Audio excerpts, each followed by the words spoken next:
Hey guys, we're back with the AMT 600 1989 by John Deere. Today we did today's video is basically we replaced almost everything. By replaced, I mean everything's tuned up. Everything in this machine is original from '89. We did all fluid changes out of it. This is a basic overview of it as well. We just replaced the oil in it. In the engine. As we do, this machine does get an oil change every 2 to 3 months. It gets more than your car because it is a splash system and not a pump, as it does not have an oil pump. Spark plug is only changed every 2 or 3 times a year in this machine, being the spark plug costs $5 for it. Now we're going to move back over to this. I am in need of repair for a new belt, but we did do a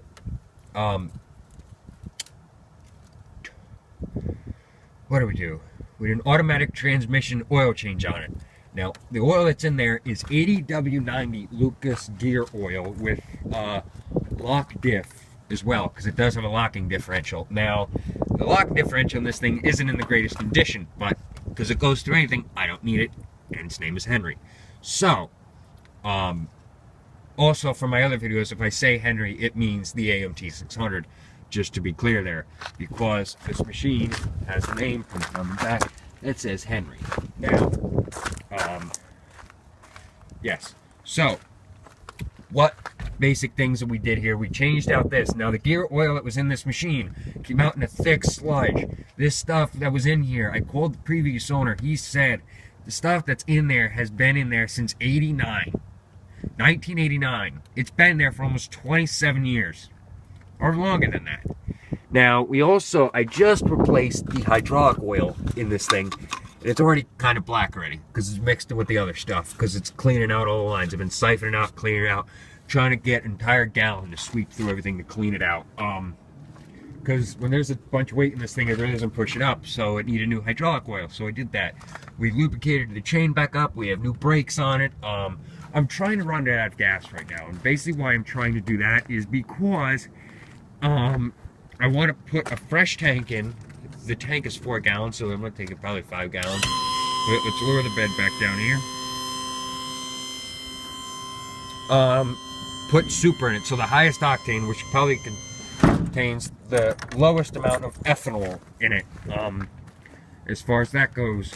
Now, this model does not include a taillight. It only includes a headlight, and this thing's 35 watts, which is pretty bright, but not bright enough if you're off-roading. Now, this thing is a farm vehicle, so, and you're probably wondering, did I destroy it? No, it is a magnet. So, it is from '89.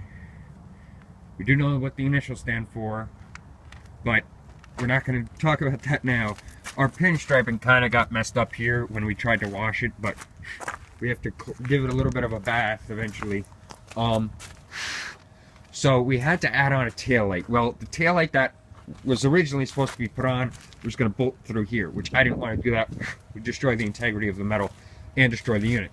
Now, I did not know how to wire electrically at the time. Now I do, which is why I have a separate battery in here.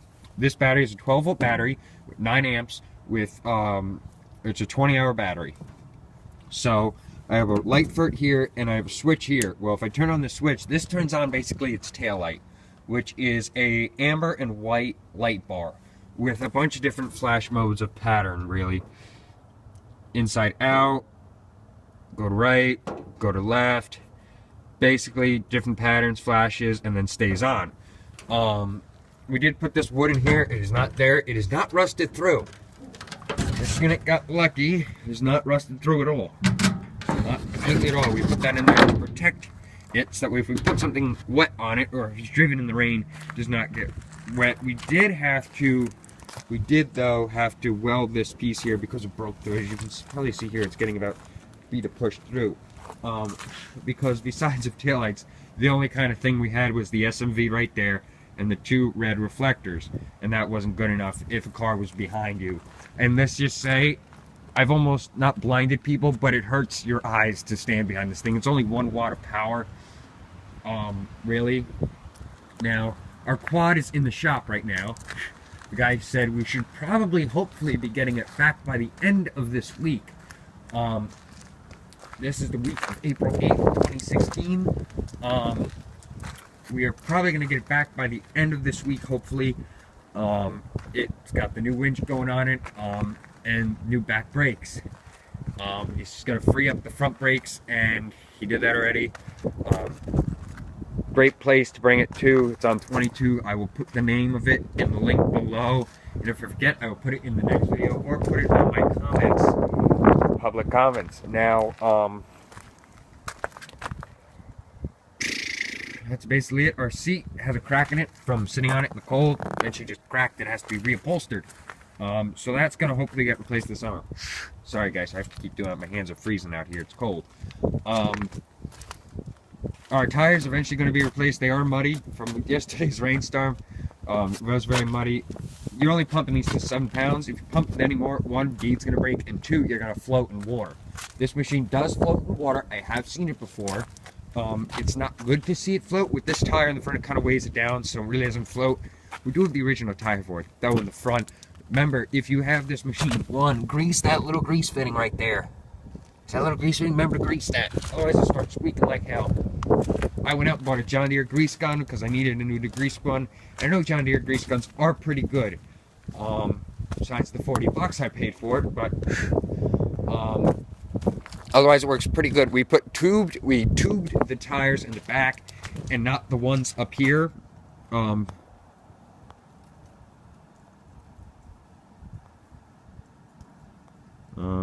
There we go. These tires right here have no tubes in them. These have tubes. The reason why I did that is because, 1, these are almost half the time flat, and these are always pumped up, and these are always raised off the ground, and these are touching the ground. Because if you go over a hill, this thing's like a little seesaw. And you just sit on the top there. Now, the last bit, I'll make a second half of this video because it is freezing cold out here. It's only about 40 degrees or about 38 degrees out here in Bedminster. This thing does go through snow very well. It does. You have to have tire chains on it though. You have to put 1 set of tire chains on the front, and you have to put 2 on the back. Don't put ones up here. Don't do that. Because those kind of help you steer a little bit. Just going fast, going through snow, because you'll slide with ice on this front tire, even though it's that deep tread. Well, these tires down back here have no tread. My 4x4 quad has better traction than this thing.